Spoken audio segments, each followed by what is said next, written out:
Jews are cheap. Isn't that like started with the anti-Semites? Started it in Europe sometime? Yeah, like the old joke, why did Jews wander in the wilderness for 40 years because somebody dropped a quarter? Right, I don't know. I think it was... I think I understand it. There's a great book, which is really just a long essay, by a Reform rabbi. His name's Leo Beck. He was in Theresienstadt. He survived the Holocaust. But 40 years before the Holocaust, he wrote this great essay called Romantic versus Unromantic Religion. He makes the point that Judaism is unromantic religion. It's the most unromantic, this worldly, the most physical, concrete, down-to-earth religion in the world.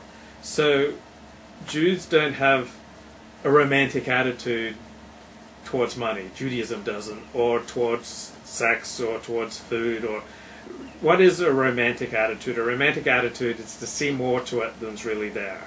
So a romantic attitude is, oh, here, let me give you the shirt off my back. But I need a shirt too. So Jews have a very pragmatic and down-to-earth and physical and real and unromantic relationship to pretty much everything in life, whether it's money, food, sex. And so you can say, oh, Jews are cheap. I think we've simply been adept at business in large part because our religion teaches us how to have a down-to-earth and realistic approach to human nature and to real life. So that's where I think many of these anti-Semitic distortions come from. Like, there are some distortions, oh, Jews are all horny bunny rabbits, and others that they're sexless. But again, it's a reaction to Judaism's very unromantic, down-to-earth, and practical relationship to sexuality, food, money, power. I also want to throw another thing in. Mm-hmm. My own personal thing. Mm-hmm. I think that also there's a thing called OCD. Mm-hmm. Obsessive compulsive disorder, and I think it's quite prevalent. I think it goes. I'm not sure if it's cause, effect, or whatever, but I think it goes hand in hand with a lot of Jews. There's an overabundance of Jews who have OCD. And I think it goes hand in hand with the fact that we've been learning Torah and taking it so serious with all its minute details for so many hundreds and, for thousands of years, that the preciseness of every little thing has turned a lot of Jews into OCD, and I think that might carry over into how they handle their dealings with non-Jews. It's like it's a battle over a penny, because Torah teaches us like every little finite point, and then it carries over. It's like how much do I tip the waiter, and it's like, oh God, it's like I want to get like 20% tip, but like it's on the penny. What do I do? So like it's like they'll see this thing, and then it's like they'll see our obsession with details and mistranslate it.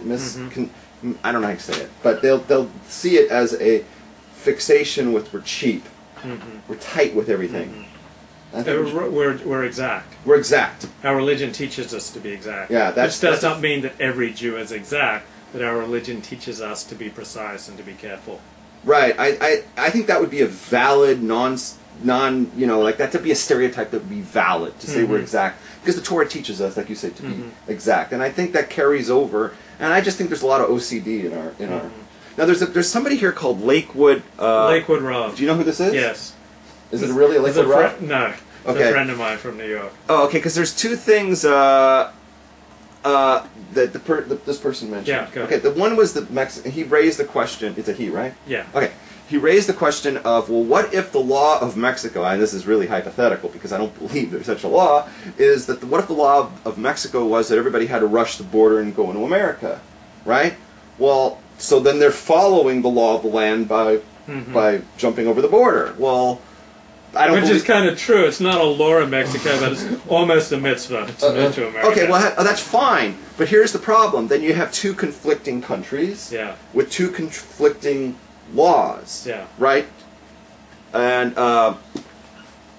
they might be following their country's Dina Malchusa Dina, but the second they cross the border, they're in a different country, and it's Dina Malchusa Dina. And I'm glad you brought this up, because it's the law of that land that you're in. When you're in Mexico, you might be following the Mexican law and rushing for the border, but the second your foot lands in America, you're breaking our law. And our law is the law of the land here. So as long as their foot is standing in America, they're breaking our law. And also, if the law of the land is evil, or just wrong or bad or inhumane, you don't have to follow it. If the law of the land forces you to go against the Torah, you know, then that's something we have to ignore. Do you ever... There was something else he wanted. Go ahead. He said the guy on the left, which I imagine is me, just admitted to being bi. No, he meant me. Oh, he meant you? Yeah. But go ahead, let's see. Well, the thing is, what's the guy's name? Lakewood Rob is also bi. Yeah, you're all bi. You're all bi, because the Torah, I talked about this a couple of weeks ago, or maybe last week, says that inherently all human beings are bi. That means we all have a desire for somebody of the same gender and for the opposite gender, every single one of us. But we may not act upon the desire for the same gender, right? But the fact is that there's some drive, there's some desire there. Some people have a lot of desire for it, and some people have a very small. How have you been able to suppress your desire to have sex with Asian boys? Asian boys? Yeah, because they're so hairless, kind of delicate. How have you been able to overcome I don't know. It's a miracle of grace. What can I say? So I just want to say that yes, we're both bi, but not in practice. Yeah, not in practice. Not in practice, but every single one of us, including you. Where does the Torah say we're all bi? Oh, it's very simple. Yeah, very simple. The Torah tells us that we can't have the homosexual act. Okay? When the Torah...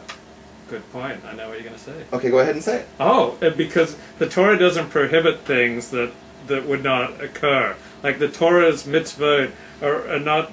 Like the Torah doesn't tell you to eat every day. The Torah doesn't tell you to breathe air. It doesn't tell you to drink water. It only prohibits things when there's a general natural inclination to do them. Right. And when God gives a mitzvah, He makes a desire at the same time to break that thing. So He gives it to every single one of us. When He says, don't steal, He gives us a desire to steal. Don't murder, He gives me a desire to want to kill somebody. But it doesn't mean we act on those things, but every one of us has a little bit of an inner drive to kill somebody. Yeah, I've certainly had that. So in that same respect, we're both inherently murderers. Yeah. And it's a miracle we get along. Yeah. Yeah. Do you ever ask yourself, what does God want me to do in this situation? Or do you ask yourself, what's the halacha? What's the Jewish law? How are they different? Well, I was listening to Dennis Prager talk, and he said every time before he goes on TV, before he does his radio show, he asks, dear God, help me to do what you want me to do. And so I guess it's another way of asking, is there a meta-halakhic... I knew that word meta-halakhic was coming out of your mouth. I knew that. Oh, God, that was weird. Okay. Is there a meta-halakhic standard of right and wrong? So you just can't simply ask what is the law, but you also need to ask what is right and good and holy in this situation? Well, do you think there's a meta-halakhic morality? No, that's a difficult question, but basically everything comes down to knowledge. Everything comes down to knowledge, and when you don't know, that's because you're ignorant. Okay, and it happens to all of us. We don't know. That's when you have to start asking the Rav. That's when you have to start asking somebody who knows more Torah than you do. And it happens to me a lot. Yeah. Okay? You take yourself, because what you really described is doubt. It says in the Mishnah, get yourself a Rav and take yourself out of suffix. Take yourself out of doubt. Whenever you have a doubt, that means you're ignorant, you don't know. Find out. Learn.